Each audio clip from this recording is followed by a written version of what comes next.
ilegal semakin meresahkan dunia. Tak sedikit dari pihak-pihak yang tak bertanggung jawab menghalalkan segala cara untuk memuluskan tindakan mereka yang merugikan orang banyak.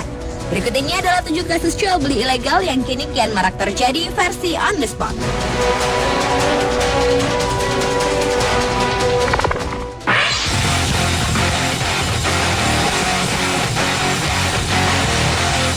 Yang pertama adalah kasus jual beli senjata yang disertai tindakan korupsi di Georgia, Amerika Serikat.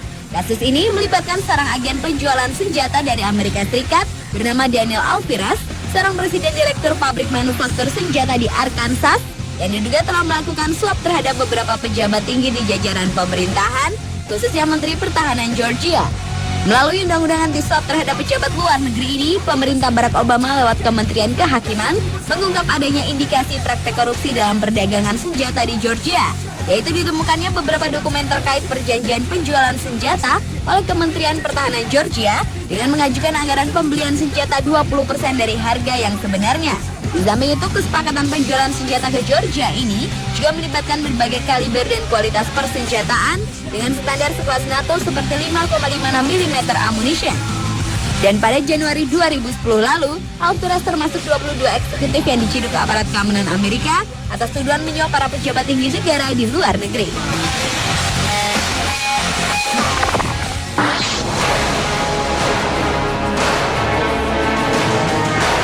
Beralih ke kasus jual beli organ tubuh ilegal yang sempat heboh di Israel pada tahun 90-an. Negeri Zionis ini akhirnya telah mengakui aktivitas biadab itu.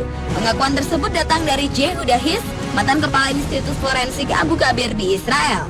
Hiss mengaku jika para pekerjanya panen beberapa organ tubuh manusia seperti kulit, kornea, hati, dan tulang yang diperoleh dari rakyatnya sendiri, yakni warga Palestina, serta pekerja asing lainnya untuk kepentingan transplantasi.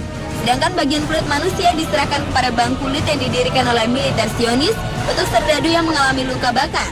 Departemen Kesehatan Negeri Yahudi menyatakan tidak ada hukum yang mengatur mengenai transplantasi organ tubuh ilegal yang marak di Israel tersebut. Menurut Hiss, praktek ini telah berhenti total pada tahun 2000 lalu. Dan akhirnya Hiss dipecat sebagai kepala Abu Ghabir pada tahun 2004 karena tudingan terkait jual beli organ ilegal ini. Namun tak berapa lama tuntutannya dicabut dan kini ia masih menjabat sebagai kepala patologi di institut tersebut.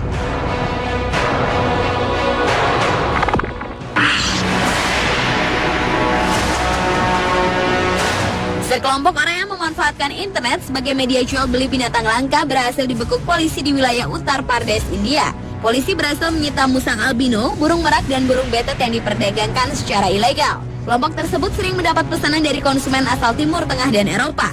Aktivitas mereka terbongkar setelah adanya laporan dari lembaga swadaya masyarakat Wildlife Trust of India dengan menunjukkan proses jual beli yang janggal. Namun sayangnya belum ada bukti yang cukup untuk mengungkap semua kasus ini. Selain itu, India juga dikenal dengan perdagangan organ tubuh khususnya ginjal. Banyak warga di India menggunakan ginjal mereka sebagai penebus hutang terhadap rentenir yang dijual kepada orang-orang kaya di Sri Lanka, Bangladesh, negara-negara Teluk, Inggris, dan Amerika Serikat. Mereka diiming-imingi uang agar mau menjual ginjal mereka yang dihargai sebesar $15.000 Amerika atau sekitar lebih dari 130 juta rupiah. Selain secara ilegal, ginjal juga dapat diperoleh dengan legal dari para pendonor hidup. Dan jual beli anak juga merupakan bisnis besar ilegal di India. Di New Delhi saja, dalam kurun waktu 1 tahun lebih, sekitar 45.000 anak dilaporkan hilang. Sebagian besar dari anak hilang tersebut akhirnya terdampar di industri ilegal dan pelacuran.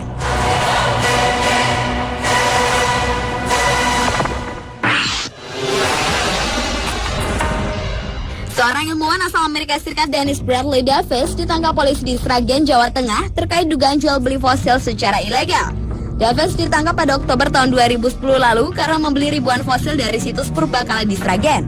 Polisi berhasil mengungkapnya saat akan diangkut menggunakan truk ke Bali, di mana fosil-fosil dari zaman Pleistocene itu akan dikumpulkan di Pulau Dewata tersebut. Tersangka membeli semua fosil seharga 58 juta rupiah dalam 2 kali pengiriman barang.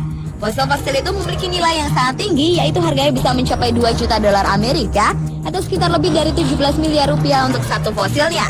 Tersangka diancam penjara paling lama 10 tahun atau denda maksimal 100 juta rupiah. Kasus ini merupakan kasus ketiga kasus perdagangan fosil sangat Iran yang terungkap. Sebelumnya pada tahun 93 lalu, kasus jual beli fosil yang melibatkan warga negara asing. Sedangkan pada tahun 2007 lalu, terungkapnya beberapa warga lokal mencoba mengirim fosil keluar kota.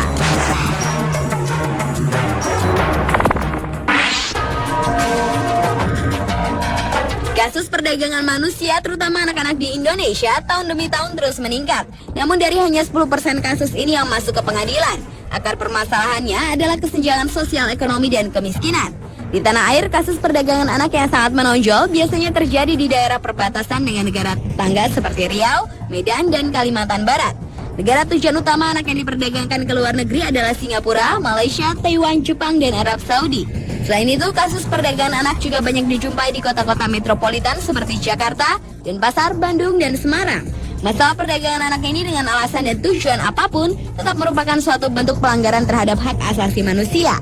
Hingga kini permasalahan ini memang belum dapat tersosialisasi secara menyeluruh, khususnya ke pelosok-pelosok pedesaan yang rentan menjadi korban perdagangan anak, terutama anak perempuan.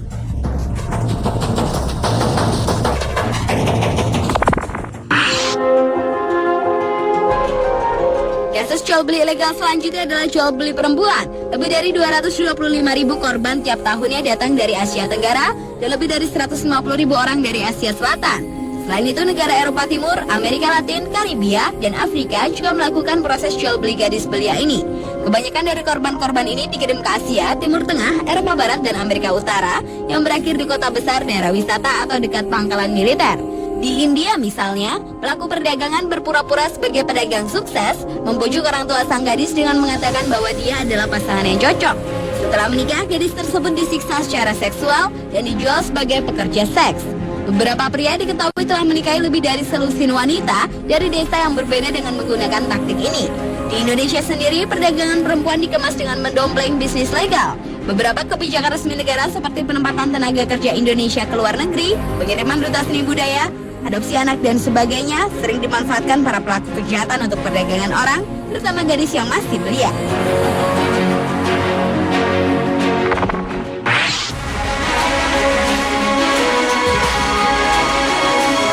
Perdagangan yang satu ini mungkin adalah perdagangan ilegal yang paling menguntungkan sepanjang masa, apalagi kalau bukan perdagangan narkoba.